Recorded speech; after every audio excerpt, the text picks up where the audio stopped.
Hi everybody, Philip Rodiker here. Hey, I'm going to do a video today. I've been getting a lot of questions around, or statements, but most questions about the interest rates and what's going on in real estate and what can we expect. There's a lot of uncertainty out there. So I've been at this now, this real estate thing, for about 35, 36 years. So I've seen some cycles, right, in real estate. And there's a few things that I've seen that have been good, and there's a few things that I've seen that have not been good. Okay, the thing that we have is we have a marketplace that's ever influxing, which means it's always changing. It's always an influx. It's up, it's down, it's up, it's down, it's up, it's down. Okay, the thing to know about real estate though is that if you're buying a property and you're getting a loan, you're concerned about the interest rates. Interest rates are too high, they're too this, the cost is too much. But I really want to illustrate to you how a loan works. Because a lot of people don't know how an actual loan works. They just know that it costs money to get a house, okay? So I'm going to go through a quick illustration of how a loan works the way I see it. Okay, so I've got this whiteboard here and I'm going to write on here kind of how this whole thing works so you get a better concept or a better idea of how it works, okay? So if I take there, I put a line like that and I put a line there like that, okay? So what I'm doing is I'm making a timeline. And most mortgages, and they can be anything, but most mortgages are between 1 and 30 years, okay? 1 and 30 years. Okay, so that's your timeline. Okay, when you get a mortgage, the nice thing about a mortgage is that it's got an ending to it. That's the end of the mortgage. Unlike rent, unlike staying at your parents' house, unlike anything else, there's really no end to it. But with a mortgage, there is an end date, which is nice. So you're building something for the future. The thing that I've realized over the years of doing this is it's very hard when you get 30 years down the road, or you get, at a place where you say, hey, I feel like I want to retire and not work anymore. And if you have a mortgage payment, it makes it very difficult to do that because a majority of your income goes towards the repayment of the debt of the property you bought. Now, even though you're paying it down over time, the payment's still the same. Okay, and over time, things happen, okay? So I'm going to put another line on here. And the line's going to go just like this. It's going to go right up the side like that, okay? What's happening here is I'm illustrating the compound effect of interest. So when you look at this, you have a couple lines there, but you're going to have a purchase price.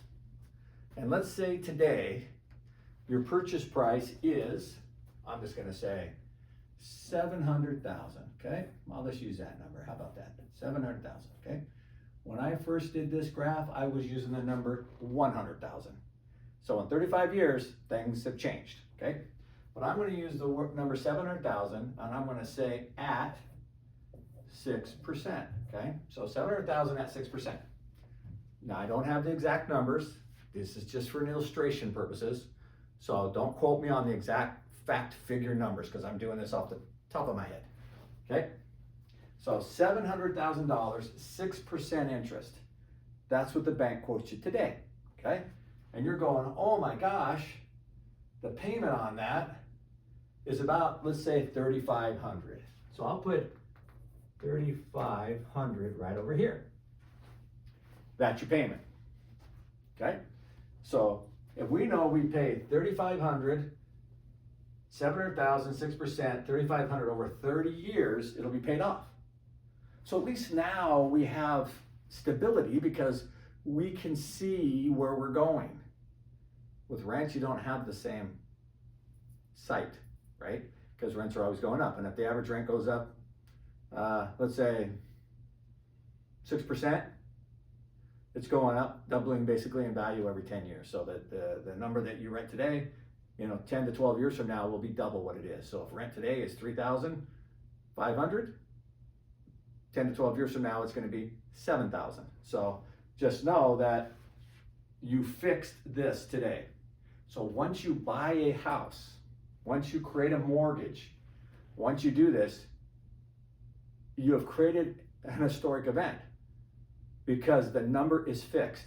As inflation goes up, as cost of living goes up, as things go up, the single largest debt you service stays the same, which is super cool. Now, I put this in the middle of this because I want to illustrate that this is interest, this is principal payoff at the end. Now, Albert Einstein, who's a great scientist, back in the day, he said the greatest wonder of the world, the eighth wonder of the world, was compound interest. And that's what this is. Because it happens so subtly, but it's very powerful, okay? So when you look at this illustration, what it really illustrates is that everybody goes, oh, I got a 6% interest. But do you have a 6% interest? That's the question. Your interest rate is pretty much the same all the time. The first payment of that $3,500 is all interest, all the way down to here. So let's say your first payment on there, $3,500. Let's say that $34.50 is interest, $50 is principal. Because they take this number and they charge 6% against that whole number. Okay? And so when they do that, it makes a big number of interest. But here's what happens on the very next payment. They compound it, and now that you paid $50, your principal value is at $6,999. Is that $50? $50, excuse me, let me change that. 40, something like that, 50, 4050, 50, okay? So let's say it's so 699,950. So what happens the next month is they do the whole interest against that number. So you pay another payment all the way down. And let's just say that month you paid it down $51. So they're going to keep doing this, keep doing this, keep doing this. And then what happens is slowly you're paying more towards principal, less in interest, because it's diminishing here. Slowly, a little bit at a time, okay? Now this is just the facts of an interest rate, okay? This right here. But there's some hidden things here that you can't see just by looking at it like this. And most lenders don't explain this to you. And this is where it gets super exciting. You got the concept here, payment stays the same. You're paying it down slowly, slowly, slowly. But here's some things that you can do that most people don't talk about. You can do what's called an acceleration. So if your payment was $3,500 and you said, oh my gosh, I would much rather pay $3,900, okay? So we know monthly that you're paying it down $50. But if you just added $400 to the payment, what did you do to that principal? What did you do to the principal? Is that you massively increased the principal payoff amount, because anything that's overage goes towards your principal. And so if the line's like this over 30 years and you accelerate it like that, this line's gonna go like this. And it's probably gonna cut 10 years off that loan. Maybe even more. We'd have to do the math, okay? That's one way that you can change the trajectory of this 30 years. You could cut it down to 20 years, right? The other thing that you can do with a mortgage is you can write off the interest against your income. And let's just say that the first year you own the house, you pay it $10,000 in interest. Let's say you're in a tax bracket of 30%. That would give you another $3,000 of newfound money, because you're already paying it to the government in taxes. You just have a shelter now from the IRS. If you took that $3,000 on top of that $400 and put it down on this house, what would happen then? You'd be paying that much principal at that, and you could probably pay this thing off in 10 years, 12 years, somewhere in that area, just by exercising those two fundamentals. It's money that's coming back from the government that you didn't have before. You're in the prime income earning years of your life, and you pay a little bit more down. Just adding those two elements to this, you could probably pay this thing off in a third the time. Now you tell me, what seems closer, 10 years or 30 years? And wouldn't it be nice in 10 years to have your payment be 0, 0, 0, right? Because you're paying it this way, paying it that way, and you're paying it that way at the exact same time. Compressing it as fast as you can. That's really cool. Now, the other thing that's really cool about a mortgage that you don't see here is that it fixes your monthly payment, which means it tables that $700 right there. But does the house continue to stay for 30 years at $700? No, it goes up in value, and this is called appreciation. And so it goes up, it goes up, it goes up, it goes up, it goes up, it goes up. And so as you're doing this, it's doing this. So when you get down the road 30 years from now, if the rule of 72 is correct, you bought that for $700, it should be worth $2.1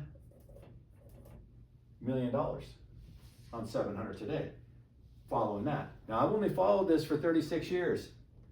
When I first started selling houses, 4-bedroom, 2.5 bath, family room, beautiful home, nice. We sell them all day long at $150,000 to $175,000. All day long. Someone you buy here at $700,000 to $800,000, we're selling for $100,000. So yes, it does compound like that. And so if we get up here, we're at 2.1 million, and you have a house that's paid off, or better yet, you paid it off back here. So you've been able to now take that 3,500 and invest all these years. You have two horses running.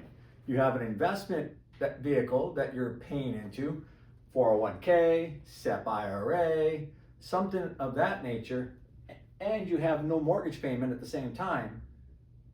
Life gets really, really good. So the thing I wanted to do is just express how this works. But the thing you got to really realize about the interest rate, whether it's 6% or 7% or 8%, it really doesn't matter. 9%, because it doesn't matter. 5%, I can put percentages up here all day long. It really doesn't matter. Why doesn't it matter? Because this is what you're doing. You're stabilizing yourself. You're giving yourself the ability to pay something off early. So that interest rate really didn't matter. What mattered is what your monthly payment was and how fast we could get you out of this. And just know on your first payment, if you're paying $3,450, $3,500, is that 6%? Or is that more like about 95% interest? That's interest, that's principal. So people get hung up on the little number up here, but think, it's a huge amount when it's compounded. We got to get you out of here as fast as possible, get it to 0, so we can do other things. Buy a second home, investment home, vacation home, investments, fund your 401k, do other things with that money as fast as you can. So the best thing to do is to look at this differently than just, oh, the interest rate's high, so I can't buy. Because as you're saying that, the values continue to go up. So the last thing you want to do is come over here 10 years from now and say, okay, I'm ready now. The house that you could have bought today for 700 is now 1.4 mil. Same house. So you just walked away from $700,000 trying to save what? 3,000? 30,000? See what I'm saying? You want to look at this in a different fashion than just, oh, the interest rate. Okay, that's what I want to say about the interest rates today. If you guys want to get a hold of me and talk to me more about this, credit works, how all this works, I can get with you. Phil Rodecker, John L. Scott, 206-914-7252. Hope this was beneficial for you. We can talk more about it and actually structure something for you to get you to grow like this. And I really believe this is what I do, and it's worked out really well for me. So you guys have a great day. Talk to you soon.